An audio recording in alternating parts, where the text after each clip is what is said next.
Abrimos, señoras y señores, la tertulia en este lunes 2 de septiembre del año 2024. Hoy por orden alfabético, bueno, Patricia González, buen día. Buen día. A su lado, Gabriel Mazarovich, ¿cómo te va? Muy bien, muy bien. Sigo, voy al otro lado, Martín Moraes, buen día. Buen día, Emiliano, buen día, audiencia. Y completo con Victoria Pasqué, ¿cómo te va, Victoria? Muy buenos días, muy bien, ¿y a vos? Bien. Me alegra mucho. Me gusta de cierre, ¿no? Bien, ¿y vos? Bien, ¿y vos? Bien. No, es que en el caso de ella la pregunta es importante, ¿no? ¿Cómo lleva el embarazo? Muy bien, mucho mejor que al principio, que fue bastante calvario el nivel de cansancio, y ahora bien, remontando. ¿Para cuándo? Es enero. La pregunta a continuación, ¿no? Enero, 25 de enero. Bueno, anoten. Bien. Bueno, el calor, ahí. Sí. En enero va a ser buena gente. Sí. ¿A vos también? Vos también. Bueno. Sí. Bueno. Vamos, pasamos al primer tema. El Partido Comunista va a plantear hoy en el Secretariado Ejecutivo del Frente Amplio su preocupación por la salida pública la semana pasada del grupo Frente Amplistas por el no al plebiscito de la Seguridad Social. Un conjunto de 112 profesionales y militantes que armó una página web y publicó un documento con cuestionamientos a la reforma constitucional impulsada desde el PIT-CNT. Juan Castillo, secretario general del Partido Comunista, dijo este fin de semana, hablando con el diario El País, que el comité ejecutivo de su sector analizó el tema el viernes pasado y concluyó que el accionar de este grupo, fue más allá de la libertad de acción definida por el Frente Amplio y quebró determinados criterios previstos en aquella resolución. En particular, apuntó a lo establecido en cuanto a cómo defender públicamente las legítimas posiciones. ¿Por qué? Bueno, porque el mandato de la dirección Frente Amplista había sido que se evitara la atribución de intenciones que pusieran a compañeros de la fuerza política o a las organizaciones sociales en contraposición a los principios y valores que enmarcan el proyecto político de la coalición de izquierdas. ¿Quiénes integran este grupo que salió a la luz pública? ¿Cuándo? El jueves. Bueno, entre otros, varios referentes económicos del Frente Amplio. Mario Vergara, Gabriel Odone, Martín Valcorba, Fernando Lorenzo o Álvaro García. En su documento aseguran que de aprobarse, la reforma tendría consecuencias injustas y regresivas y generaría enormes riesgos para la economía uruguaya.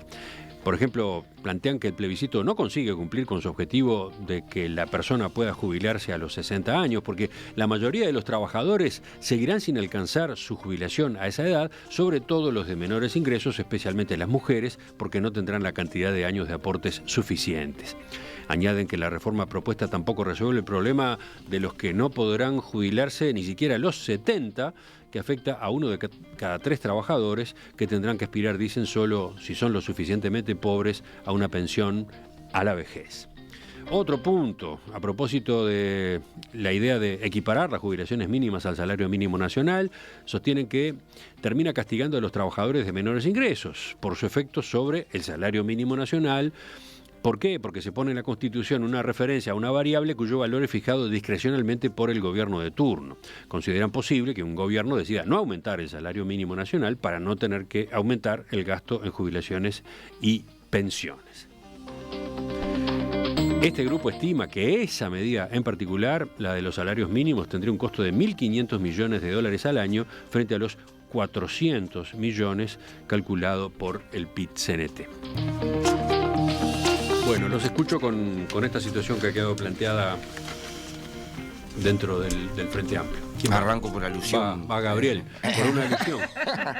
Sí, me está tocando seguido. Bueno, primero, me parece que está bueno precisar algunas cosas porque la presentación de este documento desató muchas pasiones, que era uno de los problemas, y está bien, porque... A ver, nadie tiene nada en contra de que las compañeras y los compañeros que quieran expresar posiciones lo expresen. De hecho, casi todos, por lo menos las principales figuras que hacen ahí, que además de economistas son cabeza de lista, en su mayoría, habían expresado públicamente que estaban en contra del plebiscito. No era un secreto para nadie, y lo habían hecho sin problema. Y lo han hecho otros compañeros. No es ese el problema. El problema es que me parece que con el documento hay tres problemas. Voy a hablar de 2 en esta y me guardo el tercer problema para la otra, pues si no, no va a dar tiempo, va a ser muy largo. Uno es un problema de que vos das un paso más, ¿no? es decir, vos das un paso en el sentido de que no son sectores los que se expresan, sino que creás una coordinación frente amplista y usás la simbología del Frente Amplio en general para expresar una opinión y confrontar. Y por lo tanto nos parece cosa que no hicimos nunca, ni pensamos hacer, quienes estamos a favor del sí. Dos, hay un problema de tono, porque no es solo... yo creo que... Yo leí el documento y me ratifiqué, me dieron más ganas de votar por el sí. Y creo que le ha pasado a un montón de gente eso, y es lo que va a ocurrir. Creo que va a ser un boomerang argumental en la izquierda. Pero independientemente de eso, me parece que decir que el plebiscito termina castigando a los trabajadores de menos ingresos, que promete pasividades, que promete que se va a jubilar a los 60 años, contraponer el plebiscito a la lucha por la pobreza infantil, por la salud mental, y encima decir que convierten intocables los privilegios de la caja militar, que de eso voy a hablar al final porque es en el contenido. Es un tono complejo de debatir, ¿no? Yo creo que nosotros tenemos que hacer un esfuerzo muy grande, yo he estado conversando en estas cosas, por no contestar en el mismo tono. Porque si no, el debate se complica en términos de esas cosas. El quinto punto directamente es una falsedad, lo tendrían que borrar. Tendrían que agarrar el quinto punto, borrarlo, pedir disculpas y decir que el quinto punto de la caja militar lo borran. No, lo otro son opiniones y yo la respeto. Eso es mentira. El de la caja militar, decís sí, tú. Eso es mentira. Dice acá el punto: el plebiscito, de la forma en que está redactada la iniciativa, deja blindados en la Constitución los privilegios actuales de la caja militar. Voy a desarrollar, porque no me da el tiempo de esa cuestión. Eso directamente es un error grosero. Los militares, agrega, mantendrán intocables sus privilegios y beneficios extraordinarios, incluso los civiles asimilados que no tienen tareas de combate. Va a permanecer intocable también el aguinaldo para miles de pensionistas militares que se incluyó en la ley de reforma del gobierno de la calle. Yo en la segunda intervención me voy a dedicar a los 5 puntos. Las otras son opinables, todo lo demás, eso es falso, de toda falsedad. Entonces, me parece que hay un problema de tono, que hay un problema de procedimiento político, y me parece que también que hay que saber elegir a 2 meses de las elecciones con quién confronta políticamente uno. Y yo creo que en las elecciones el centro, como lo hemos definido todo, la confrontación de los 2 proyectos de país, la discusión con toda la coalición política de derecha y su propuesta, y me parece que elegir confrontar con el movimiento social a 2 meses de las elecciones es otro error político grave, pero cada quien tiene derecho de elegir con quién confronta. Bueno, viste que desde el grupo se aclara, no se está confrontando, entre comillas, con el movimiento social, sino con la papeleta que se impulsa desde el PIT-CNT, que todavía no se sabe qué apoyo tiene, ¿no? Sí, está bien, pero yo digo, vos elegís discutir eso, elegís discutir con el PIT-CNT, elegís discutir con 430.000 uruguayos que firmamos. Es una opción política, legítima. Yo lo que creo que es un error político a 2 meses de las elecciones, sinceramente. ¿Quién sigue? ¿Va Patricia o van del otro lado? Ahora. Como quieran. Adelante. Hoy y mañana, mientras escuchaba la conversación que hacían ustedes acá, pensaba en algo. Cuando miré justo el celular, alguien había puesto lo mismo, que hablaba sobre el matrimonio. Decía, bueno, los dilemas de matrimonio en el chat que había muchas cosas en el chat de YouTube hoy a la mañana. Y yo pienso que una de las cosas más importantes es cómo discutimos. Y creo que una dificultad es, para quien no haya hecho terapia de pareja, pero una cosa muy útil, es lo de la comunicación asertiva, que es cuando uno trata de discutir con el otro lo que efectivamente está discutiendo y no cobrarse en la discusión otras cosas que tiene para discutir con el otro, porque si no la conversación es imposible, ¿no? Si nos cobramos todas las conversaciones se tornan imposibles. Me parece que es un insumo interesante para conversar. Yo creo que...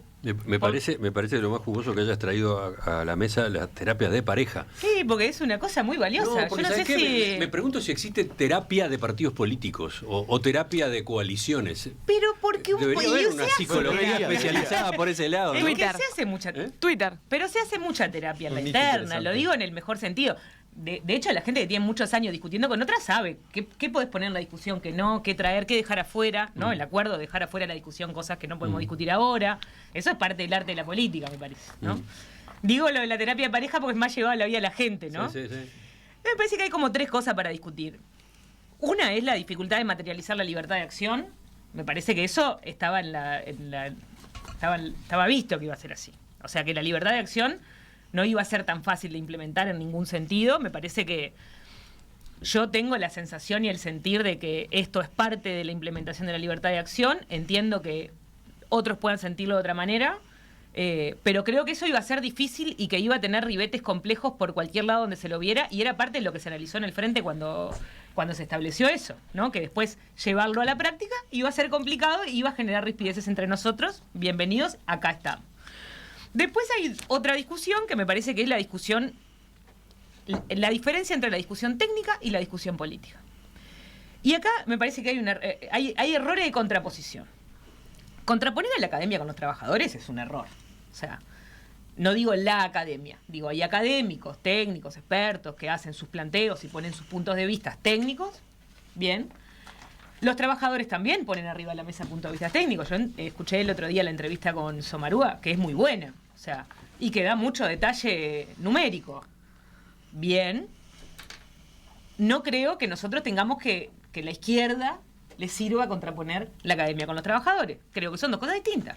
Una cosa es la discusión política y otra cosa es la discusión técnica. ¿Por qué? Porque en la discusión política, a mí me parece, yo que soy frente amplista, ¿no? O sea, digo que ahora no estoy afiliada a ningún espacio, no adhiero a ningún espacio.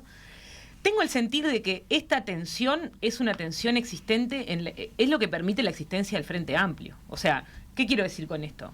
Hay gente que piensa esto, más esto, y quiere tensionar acá, ¿no? Yo escuchaba a Somarúa decir, bueno, nosotros, el Frente Amplio, los trabajadores tienen que defender que los que aportan sean los empresarios y no los trabajadores. A mí me parece justo que haya gente defendiendo eso. Y me parece que constituye una síntesis posible de izquierda si hay alguien que defiende esa postura. Si nadie defiende esa postura y todos consideramos que tenemos que estar en el marco de lo posible, difícil, porque entonces somos la izquierda pragmática del marco de lo posible. Después, la izquierda pragmática del marco de lo posible tiene que salir a decir, che, hay que mirar cómo lo vamos a hacer, o capaz que no es el momento. Sí, también. Entonces, ¿por qué digo esto? Porque me parece que en ese arco de tensión es una tensión constructiva en la medida que seamos capaces de dar una discusión asertiva. Si atacamos al otro, si decimos que el otro no es de izquierda porque tal cosa, si consideramos... Yo no dije que no soy de izquierda. Yo te estoy diciendo eso porque yo lo vi, yo vengo siguiendo la discusión en nuestra interna, ¿no? Si nosotros acusamos quién es de izquierda, quién no es de izquierda, ahí se torna, ahí pierde la discusión. Porque yo que creo que el debate político, ¿no? El debate político, por ejemplo, en Alemania rompió la izquierda alemana. ¿Por qué? Porque había gente que decía, la seguridad social no la tienen que pagar los trabajadores, no tenemos que trabajar más nosotros, ¿no? Para que el sistema sea sostenible, no me vendan eso. Y gente que decía, bueno, si no hacemos esta reforma, vamos a ir a déficit. Es una discusión interesante, es una discusión importante. ¿Cómo se sostiene la unidad de la izquierda, para mí, en esto? Y bueno, se tiene que torcer sin quebrarse, pero ¿no? En esto de tiene que ser lo suficientemente flexible la antena. El otro día recordábamos lo de la antena de concierto, tiene que ser lo suficientemente flexible como para que los vientos, este es un viento fuerte, porque es una discusión importante, mueva la antena sin tirarla abajo. Y yo tengo la sensación que si somos capaces de analizar la discusión de fondo, que es bueno, no solo la reforma jubilatoria, sino cuáles son los caminos, porque después yo creo que en lo técnico hay diferencias que, en esto que decía, yo discutí en algún momento con un compañero sobre eso de la reforma sobre la caja militar, hay interpretaciones, ¿no? El otro día decía Somarúa, bueno, hay interpretaciones sobre cómo se va a implementar la reforma en lo constitucional, ahí hay todo un marco que es interpretativo, y en términos técnicos queda para el después. Y después me parece que también nosotros deberíamos estar discutiendo en el para el después qué compone una reforma de la seguridad social, que no es lo que propone la papeleta, que es una reforma jubilatoria, que también lo decían los trabajadores. No es una reforma a la seguridad social. Nosotros deberíamos apuntar a una reforma a la seguridad social y el Frente Amplio tiene en su programa escrito, y lo dice con claridad, y es una síntesis para mí artística y maravillosa, una vez artística. Porque es un arte, porque dice, pasado el 1 de marzo, donde se sepa qué se implementa y qué no, entonces se empezará a discutir sobre el resto de la reforma de la seguridad social. Y me parece que en eso deberíamos estar como más preocupados en pensar, bueno, cómo cada uno logra representar su interés y que la gente, porque además me parece sano que la gente sepa cuál es la discusión que estamos dando y cuáles son las diferencias que tenemos y que pueda votar lo más informada posible. Lo que pasa es que con acusaciones me parece que no, entonces diría que tendríamos que apostar un poco más a la comunicación asertiva, eso, para poder establecer marcos que permitan que la gente tome decisiones informadas. Bueno, vamos a escuchar otras opiniones, otros puntos de vista. Bueno, un poquito más de afuera y tratando de ser respetuosos con los compañeros, porque siempre que se tratan temas de internas de otros partidos políticos, viste que a veces es medio difícil interpretar bien por dónde viene la mano, porque uno no está en el debate interno que se genera.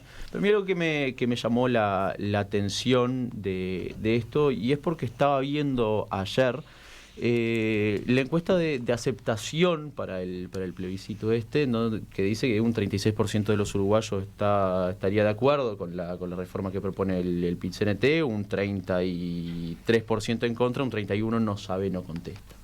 Y eso me generó un par de preguntas, como por ejemplo, ¿qué necesidad tenían una gran mayoría, o por decirlo de alguna forma, muchos referentes del Frente Amplio en salir organizados a hacer una contracampaña al plebiscito que propone el PIT-CNT? Y a mí me parece que es una señal política muy clara, y es lo que llama la atención, por lo menos viéndolo de afuera, porque me parece, no sé si la primera, históricamente, pero una de las primeras veces en las que una parte grande del Frente Amplio le termina diciendo al PIT-CNT: no, en esta no me subo, esta no te la llevo.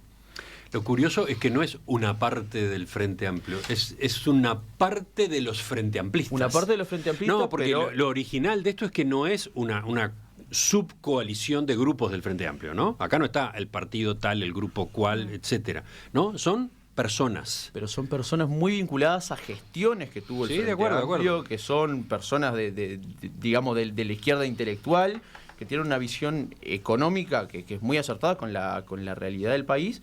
Entonces, de cierta manera le terminan diciendo, bueno, al PIT-CNT, bueno, nosotros en esta no nos subimos, no te la llevamos. Y ahí es lo que entramos en lo que dice Pata, tienen un problema para conjugar lo que es la libertad de acción. Nosotros siempre entendemos que la libertad de acción también es libertad de organización y libertad del Partido Nacional. El Partido de los Hombres Libres. El Partido de los Hombres Libres. También es libertad de organización y de poder juntarnos a expresar lo que queremos y lo que decimos sin sacarnos la condición de nacionalista de ninguna manera.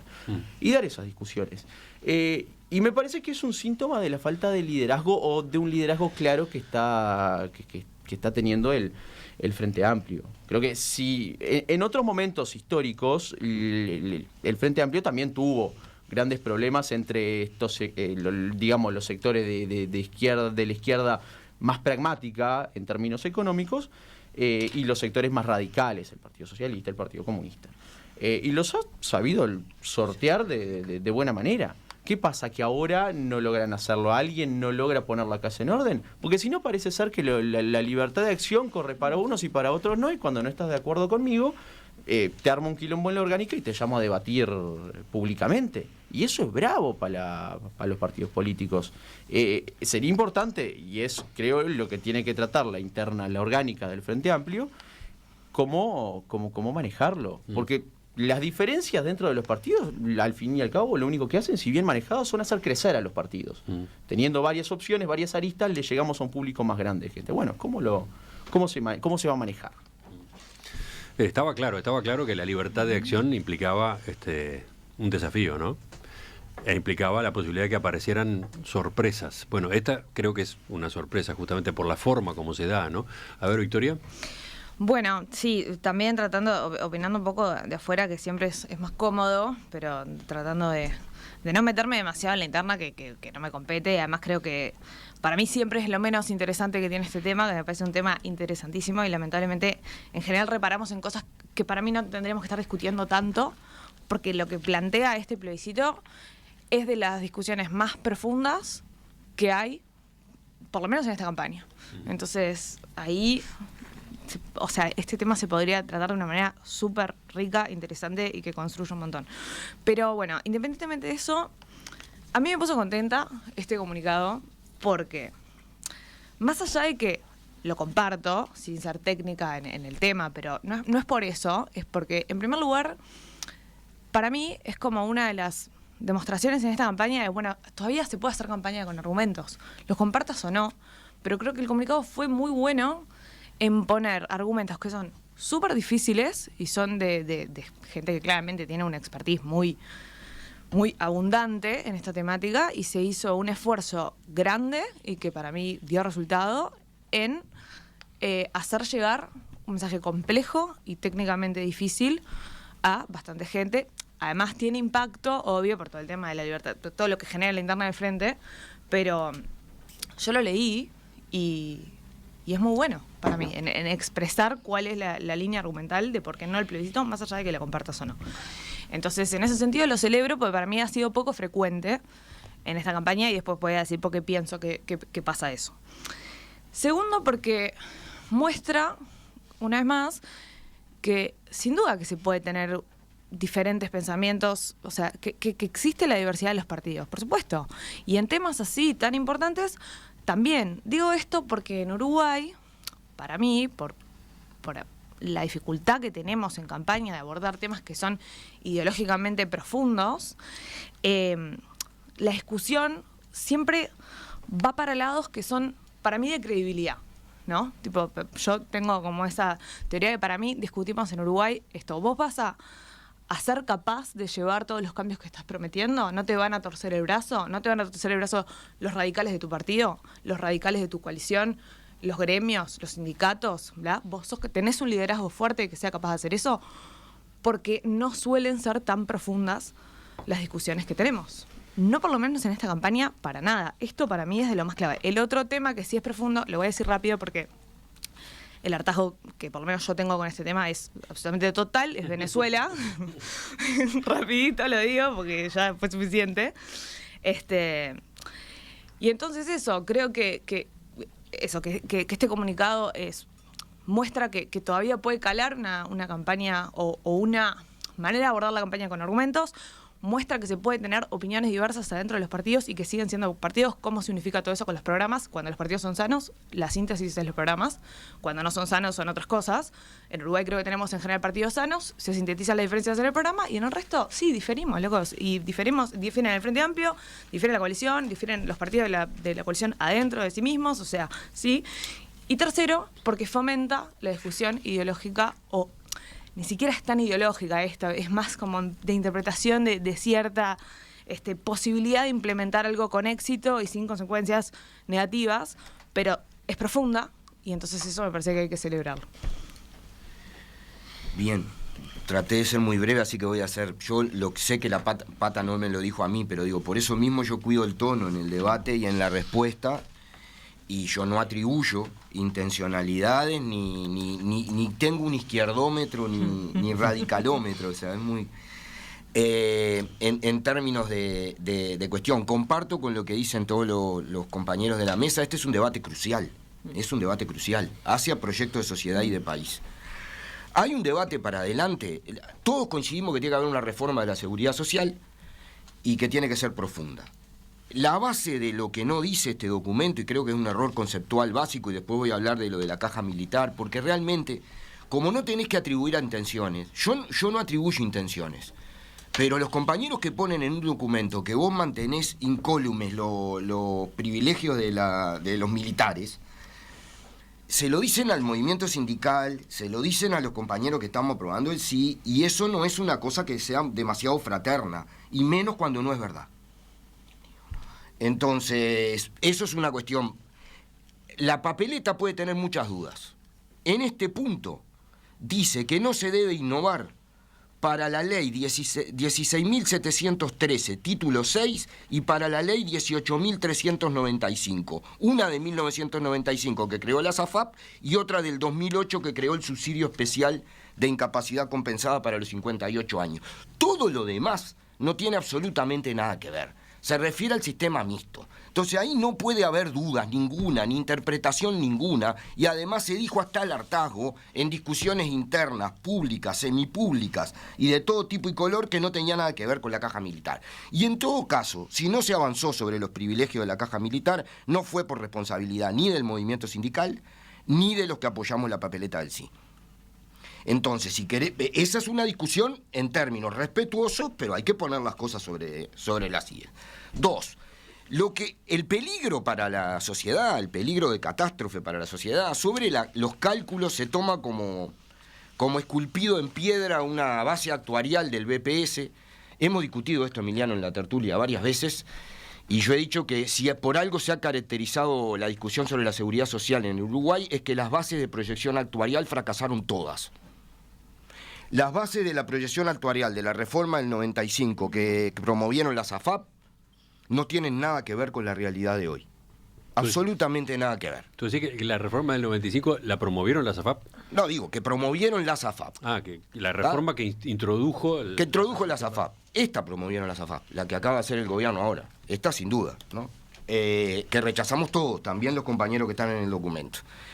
Entonces, además, hay una cosa que no hacen los compañeros cuando lo toman y que no hacen los otros partidos cuando salen y que no hacen obviamente los defensores de las AFAP, que es una frase del documento del BPS, el mismo que establece las cifras, que dice textualmente: dado que la propuesta no incluye aún una reglamentación legal, ni destaca cómo se aplicaría la misma, la estimación realizada, esa estimación de costos, está basada en supuestos generales que pueden diferir de la propuesta final a considerar.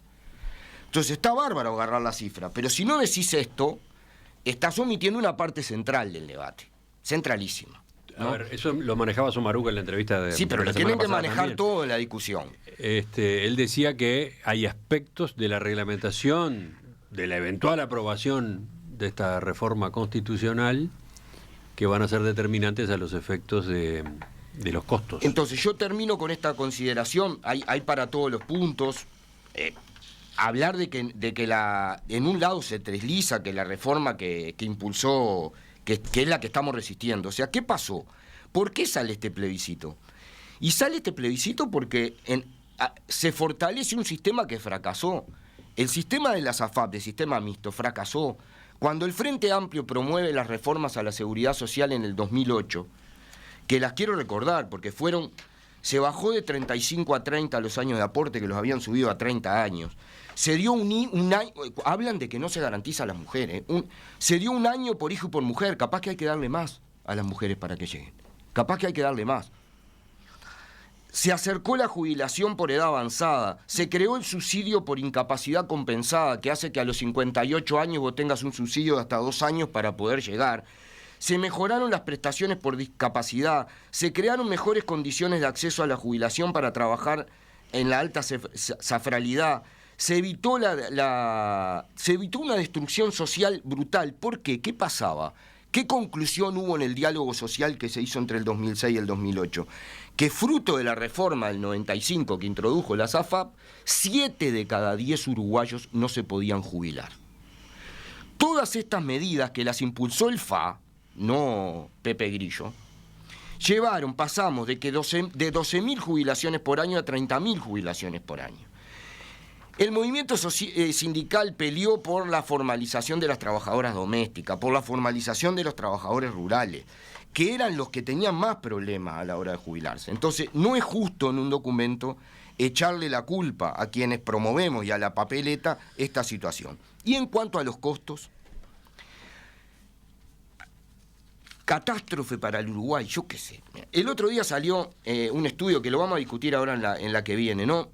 De que hay un gasto tributario, es decir, no solo exoneraciones fiscales. Exoneraciones fiscales son más o menos 2.000 millones de dólares al año. Pero gasto tributario de más de 5.000 millones de dólares al año. Álvaro Delgado acaba de proponer, y en una serie de propuestas, y está bien, yo no estoy cuestionando esa propuesta, eliminar la tasa consular para trámite de importación, exportación. Eso tiene un costo anual de 300 millones de dólares. Y yo no cuestiono eso. Ahora, a nadie se vuelve loco por eso.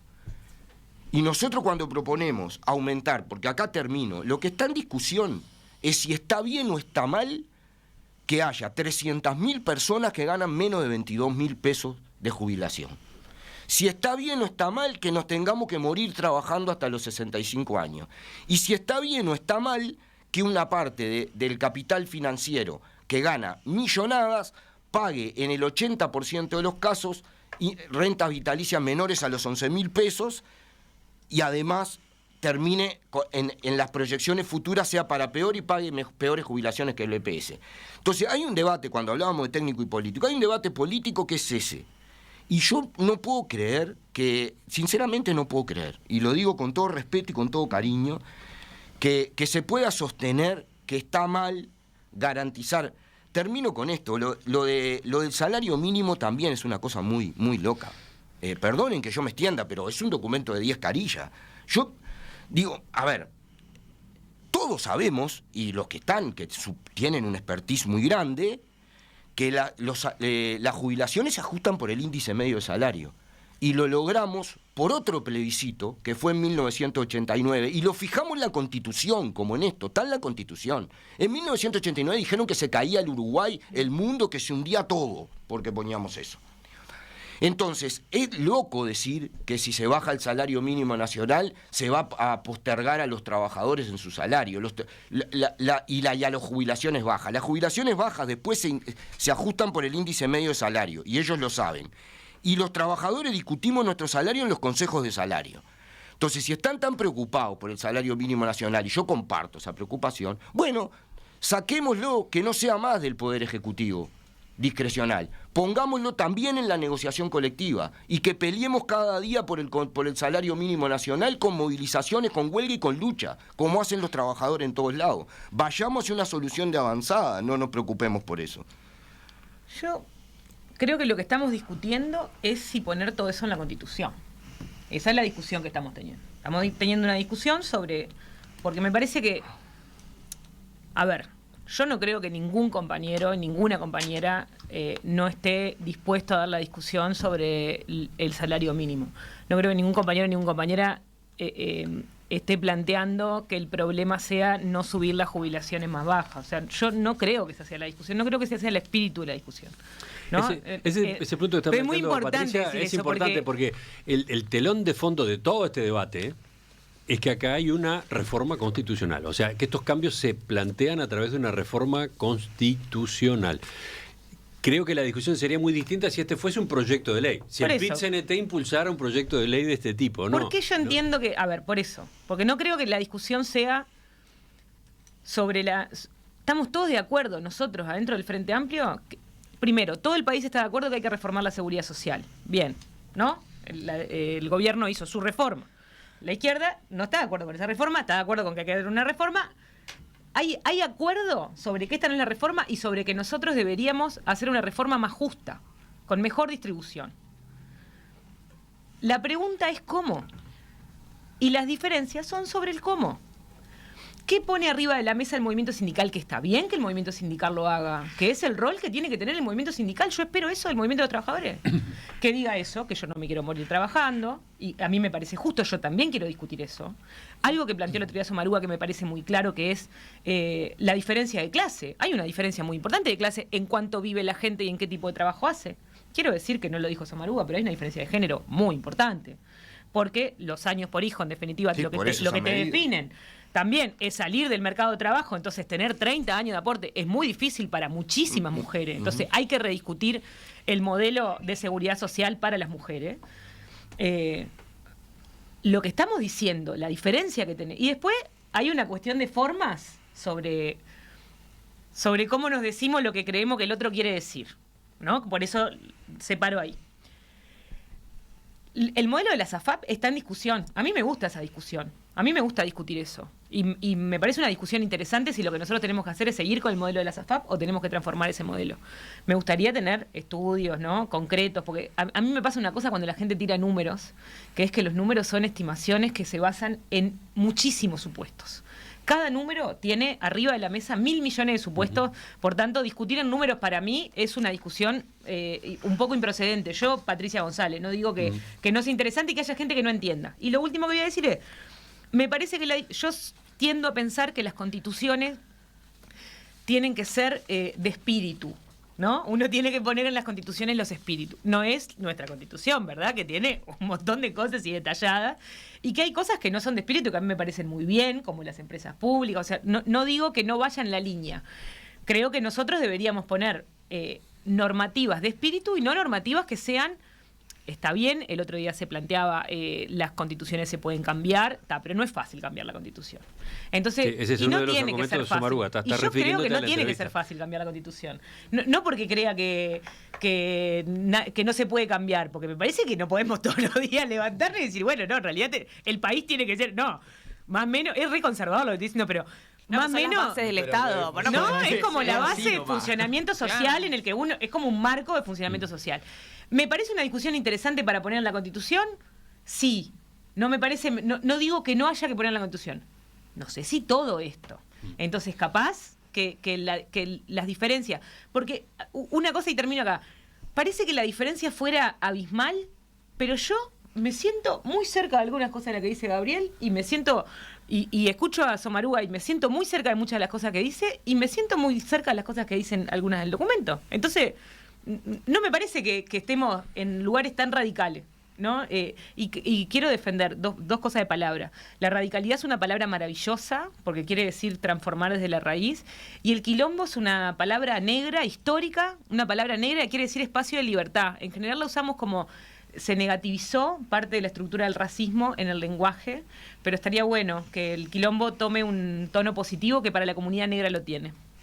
Bueno, a ver, sigamos y tratemos de cerrar por hoy una discusión que, claro, tiene varios ángulos, ¿no? Se abre para acá, para allá. Hay un punto que es el quizás determinante o el fundamental acá en lo que está planteado desde la semana pasada, desde el viernes pasado, que es el alcance de la libertad de acción, ¿no? En eso es que pone el acento del Partido Comunista con su queja. A ver, ¿ustedes por dónde van? Sí, a ver, tal es el consenso que tiene el Frente Amplio, ahora escuchando a Gaby y a Pata, que incluso el programa del Frente Amplio tiene cosas que son muy parecidas a lo que propone la reforma, en esencia, más que nada. Después, por otro lado, algo que me llama un poco la atención es un poco esa confrontación que hacen entre lo popular y la clase trabajadora y quienes están en la clase política o los que son profesionales y tienen otra visión del país y que están en los lugares más cómodos y que ganan más y por eso de pique no van a entender la perspectiva que intentamos trasladar nosotros. Y eso es una discusión que es grande también, porque ¿qué es lo popular? Y por qué hay algunos sectores de políticos del país que tienden a adueñarse de lo, entre comillas, popular. Lo popular, al fin y al cabo, es lo que vota la gente, es lo que define a la gente. Y creo que por lo menos los partidos políticos en Uruguay terminan haciéndole un corte transversal a la sociedad, que es muy importante. Yo no creo que no existan. Sí. No, seguí hablando, yo no dije nada, no te corté. No. Nomás. Parece que no, pero está bien, Yo estoy tu convencido opinión. de que los partidos políticos, por lo menos los 3 grandes partidos políticos del Uruguay, le hacen un corte transversal a la sociedad. Si vos, por ejemplificarlo, pasa que nosotros vivimos en una realidad muy, muy montevideana, en donde parece ser que el estereotipo de blanco, de colorado, es un cajetilla, por ponerle el estereotipo. Todo tuyo, Pero, ¿no? La valoración por ponerle un es- estereotipo, y es del imaginario popular. Pero no ni tanto, dale. Dale. Ella le cobró de contado ahí, a mí no me metas en tu análisis, o sea. Pero si vas a otros lugares del país, los mismos actores que hoy son populares acá son blancos allá. Los mismos actores, en barrios similares, con contextos muy similares. Entonces, qué sé yo, ¿viste? A mí me preocupa eso de que algunos sectores crean que otros sectores no pueden trasladar preocupaciones populares. No. Primero está ella que no. Después Primero hacemos está una aclaración. Victoria, y después- Claro, si no habló.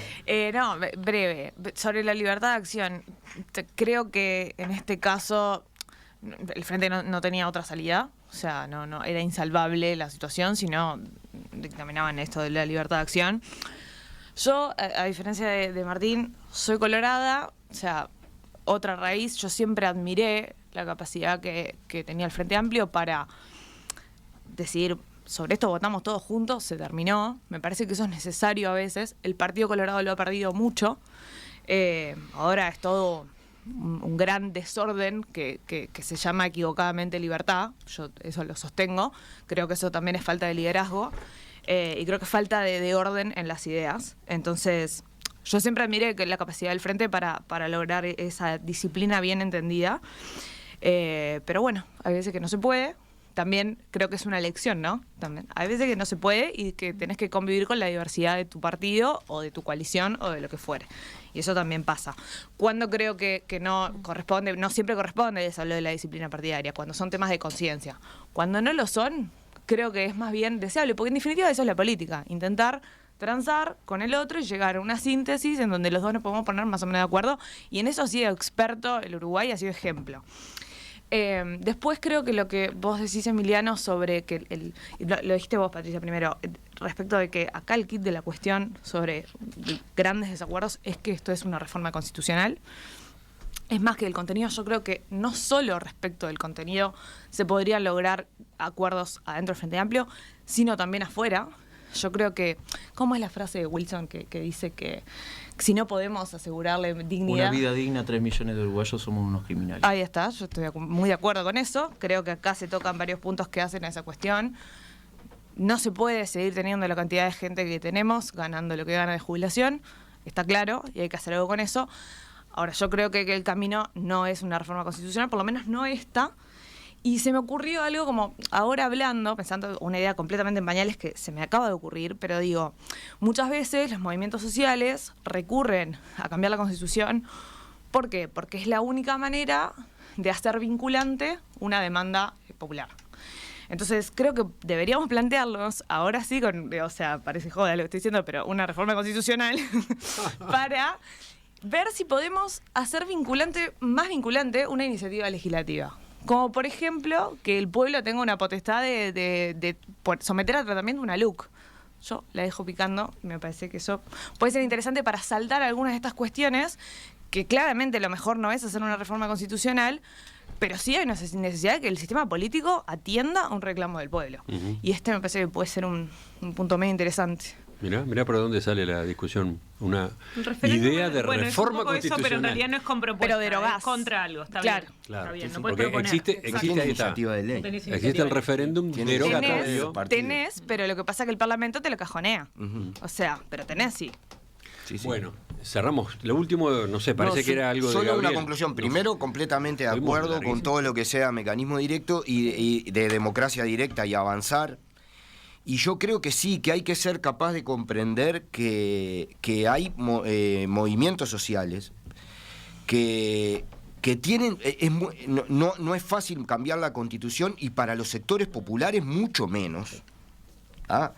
Por lo tanto, la iniciativa esta, que creo que con eso hay que terminar, y por eso el contenido popular, es que se sienten tan agredidos en su derecho y tan perjudicados por la reforma que se votó, que reaccionan al nivel de la Constitución. Es ese el problema en el que está planteado. Y creo que es una reacción legítima, más allá de las opiniones que se puedan dar. Es eso nada más. Total.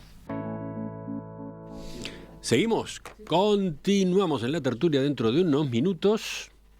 Viene una pausa larga como para aflojar un poco, y pasamos a otro asunto de la agenda política.